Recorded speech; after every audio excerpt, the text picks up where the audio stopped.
What didn't make a lot of sense initially was the Bucks firing Adrian Griffin and hiring Doc Rivers on Wednesday. Just that quick. You go from having won 30 games out of 43 to being sent to the street and replaced with Doc Glenn Rivers. Like, what do you think this does from a fantasy perspective?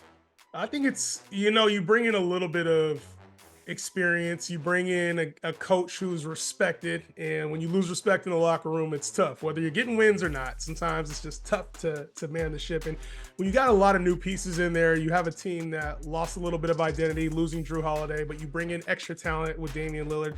Sometimes it's tough to get on the right page, to have everybody feeling confident and who we've seen handle big personalities in the past. Now, well, at least the championships or not, that's a whole nother story. But bringing in Doc Rivers, I think he'll actually have some pretty big fantasy implications for our teams coming up here.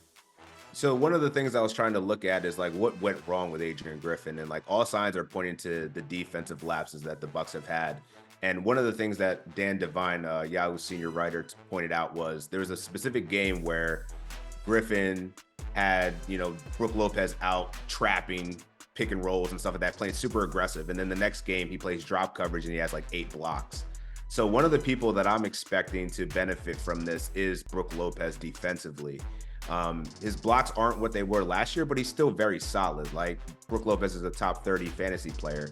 If his blocks go up now that he's committed to playing drop coverage like he did, like Doc Rivers instituted for Joel Embiid last year, maybe we'll see some spike in Brook Lopez's production there. But the other person I'm looking at is Damian Lillard. One thing that Doc Rivers does do is he gets his best players the ball, and a lot. James Harden and Joel Embiid's pick and roll was unstoppable last year. Maybe we see more of that now with Doc Rivers there. And I'm curious to see what he does from an offensive mindset hiring, because like Terry Stotts was there in the beginning of the season. He left because he couldn't deal with Adrian Griffin, which was another red flag. So what offensive mind they bring in there, I think that they're going to try to unlock more of Damian Lillard and play more to his system that he's used to. And then maybe we'll see, maybe a version of Damian Lillard that was more like last season, his ceiling more than like his floor, which he's averaging right now, 25, 6. That's what you expect from Dame, but we need to see that next level of Dame. And I think Doc might be able to bring that out. I'm hoping you're right. I do think Giannis is about to go crazy in the second half when it comes fantasy-wise. We saw what Embiid was with Doc Rivers, and Doc Rivers is going to lean on Giannis hard. This is a player now that I think has top 15, depending on your league setup, has a top 15 type of finish in store for him, because I think his usage is about to go crazy.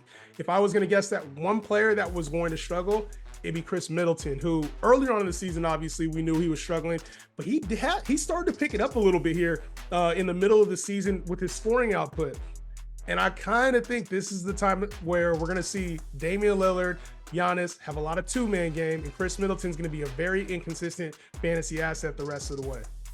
Yeah, I feel like the market for Chris Middleton's been all over the place. Like, I wasn't on him in the beginning of the season. I thought he was being overdrafted at his draft spot, just based on the injury history. But now, with Doc Rivers as your coach, what happened to Tobias Harris? You know what I'm saying? The number 3 options don't do too well in Doc Rivers systems.